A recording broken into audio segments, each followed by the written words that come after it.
حضرت عبداللہ بن عمر نے کچھ بچوں کو دیکھا کہ مرغی کو باندھ کے، یہ کچھ لڑکے تھے مرغی باندھ کے نشانہ سیکھ رہے ہیں تیر اندازی کا. فرمایا نبی صلی اللہ علیہ وسلم نے اس عمل سے منع کیا. نشانے بازی کسی بے جان پہ سیکھو، مرغیوں کو اس کا نشانہ، یہ ظلم ہے نا جانور کے اوپر. جو کام کسی دوسرے سے ہو سکتا ہے اس میں مرغی کو نشانہ کیوں بنا رہے ہو بھائی؟ مرغی کھانی ہے تو ذبح کر لو. اور آپ دیکھو چائنا والوں کو زندہ کتے کھولتی کڑھائی میں ڈال دیتے ہیں. انسانیت ہے یار یہ. لیکن اسلام چونکہ اعتدال کا مذہب ہے، پہلے انسان ہے بعد میں جانور، اس لیے جہاں جانور انسان کی تکلیف کا سبب بنے گا تو پھر مارنے کا حکم ہے. مدینہ میں جب کتوں کی تعداد زیادہ ہو گئی تھی تو آپ نے صحابہ کو کتوں کے قتل کا حکم دیا، کیونکہ کتوں کی نسل بہت اسپیڈ سے بڑھتی ہے اور ان کے لیے کوئی محکمہ منصوبہ بندی، فیملی پلاننگ والوں کو انسانوں سے فرصت ملے گی تو کتوں کی طرف جائیں گے نا. جس کے لیے اللہ نے کائنات کو بنایا انسان، اس کی تو نسل روکی جا رہی ہے. جو مقصود کائنات نہیں ہے ان کو مارنے پر جو جانوروں کی جو این جی اوز ہیں نا ان کی طرف سے پابندی. کراچی میں کتا مارنے پر پابندی ہے. یہ کتا پن ہے یا نہیں ہے بتاؤ؟ یہ کیسا کتا پن ہے یار؟ کتوں کی نسل کو کنٹرول کرنا یہ قرآن و سنت سے، یہ حدیث سے ثابت ہے. مدینہ میں کتے زیادہ ہو گئے تھے، آپ نے حکم دیا قتل کلاب کا، کتوں کو مارو، ایک نسل کو کم کرو ان کی. پھر صحابہ تو نبی کے حکم پہ حریص تھے، انہوں نے اتنے مارنا شروع کر دیے کہ دیہاتی باہر سے آتا اس کے بھی کتے کو مارتے ہو. تو آپ نے منع کیا، فرمایا ما لکم وللکلاب، تمہیں کیا ہو گیا کتوں کے بارے میں؟ اللہ کی مخلوق ہے، چھوڑ دو اپنے حال پہ. کیا مطلب کہ ہمیں کتے سے کوئی ذاتی دشمنی نہیں ہے کہ اس کی نسل ہی ختم کرنی ہے، اتنا کرنا ہے کہ انسانوں کو نقصان پہنچانا ختم کر دیں. جب کنٹرول میں آ گئے تو اب چھوڑ دو. تو یہ اعتدال ہے. بعض لوگوں کے ہاں جانوروں کے اتنے حقوق ہیں، این جی اوز بنی ہوئی ہیں، کتے لوگوں کو کاٹ رہے ہیں، بائکوں سے ٹکرا رہے ہیں. کراچی میں تو بہت ہو گئے ہیں، لیکن کہتے ہیں نا ان کتوں کو مت مارو. اور بعضوں کے ہاں ایسی زیادتی ہے کہ جلتے ہوئے زندہ کتے جلتی ہوئی کڑھائی میں ڈال کے کھا جاتے ہیں. وہ بہت سے دوستوں نے بتایا چائنا میں وہ کتا جب کڑھائی سے نکلتا ہے زندہ ہوتا ہے وہ، کیونکہ اسکن جب تک آپ کے اوپر ہے نا اور گلا نہیں کٹتا، آپ کسی کی موت آرام سے نہیں ہوتی، جلنے سے جلدی موت نہیں ہو جاتی انسان کی. تو وہ کس قدر جانور کے ساتھ ظلم ہے.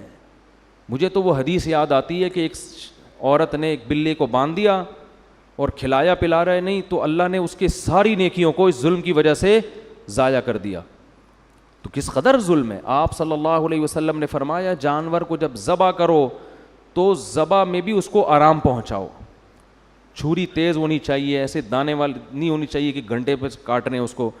اور جو ہمارے ہاں پہلے جانور کو لٹاتے ہیں پھر جا کے چھری تیز کر رہے ہیں، بلکہ چھری منگوا رہے ہوتے ہیں، وہ پڑا ہوا ہے پھر کہتے ہیں یار ذرا چھری لے کر آ. تو یہ کام پہلے کر کے رکھ لیتے ہیں، اس کو کس بات کی تکلیف دے رہے ہو؟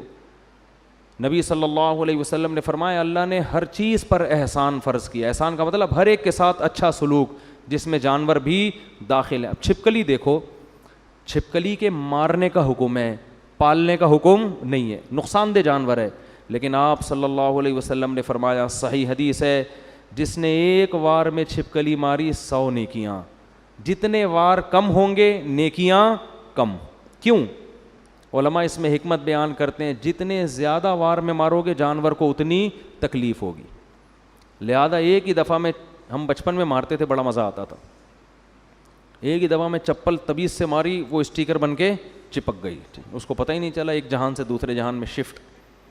لیکن شرارتی بچے کیا کرتے تھے، گرگٹ کو پکڑ کے نا اس کے گلے میں رسی ڈال کے اس کو یوں کر کے گھما رہے ہیں، وہ کھیل کود میں لگے ہوئے ہیں. یہ ظلم ہے بھائی، یہ ناجائز ہے. تو لڑکے کر رہے ہوتے تھے اس طریقے سے. ہمیں اس وقت بھی یہ عمل اچھا نہیں لگتا تھا کہ یار یہ تو زیادتی ہے، کسی جانور کو تکلیف دینا ہے. تو ویڈیو دیکھیں آپ انٹرنیٹ پر، زندہ مرغا کھولتی ہوئی پانی میں ڈال دیتے ہیں، زندہ مرغا، اور پھر وہ جب تڑپتا ہے اس کو نکالا تو اس کے پر اتار رہے ہیں کیونکہ پر نرم ہو جاتے ہیں. بھائی تھوڑی دیر کے لیے آپ اپنی انگلی کھولتے ہوئے پانی میں ڈال کے دیکھیں، آپ سے برداشت ہوتی ہے؟ آپ کیسے زندہ جانور آپ اس کے اندر پانی کے اندر ڈال رہے ہو بھائی، اور پھر اس کو نکال کے وہ بیچارہ تڑپ رہا ہے، اس کے بال ہٹا رہے ہیں. آپ کی تو انٹرٹینمنٹ ہے، آپ کی لذت اور مزے ہیں، اور اس جانور پہ کیا گزر رہی ہے وہ جانور ہی جانتا ہے. اسلام نے حکم دیا کہ اس کے کیا کرو، ذبح کر دو، اس کا بلڈ نکل جائے گا، گوشت سے خون بھی صاف، خون سے بھی گوشت پاک ہو جائے گا، اور جانوروں کو تکلیف بھی کم ہوگی. اس میں جانور تڑپتا بہت ہے مگر اتنی تکلیف نہیں ہوتی جتنی کھولتے ہوئے پانی میں ڈالنے میں ہوتی ہے جانور کو. تو یہ اسلام نے جانوروں کے بھی حقوق بیان کیے ہیں کہ اس طرح سے ان کے ساتھ معاملہ نہ کیا جائے. ایک اونٹ کو نبی نے دیکھا کہ لاغر، تو آپ نے فرمایا یہ اونٹ اپنے مالک کی شکایت کر رہا ہے کہ میرا مالک میرے کھانے کا خیال بولو نہیں کرتا. میں نے ایک دفعہ بکری کسی کے پاس امانت رکھوا دی، بہت پرانا قصہ ہے، ان کو نہیں پتہ چلے گا کس کی بات ہو رہی ہے. میں بکری لینے کے لیے گیا تو وہ بکری کے ایکس رے رپورٹ سامنے مجھے نظر آ رہی تھی. میں نے کہا اس کے تو گردے کی پتھری وتھری کا ٹیسٹ کرانے کی ضرورت ہی نہیں ہے، سب کچھ یہیں سے نظر آ رہا ہے. اس کا حال کیا کیا ہے آپ نے یار؟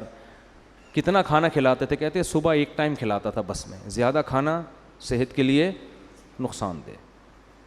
اب 24 گھنٹے میں یار آپ خود ذرا ایک ٹائم کھا کے دیکھو.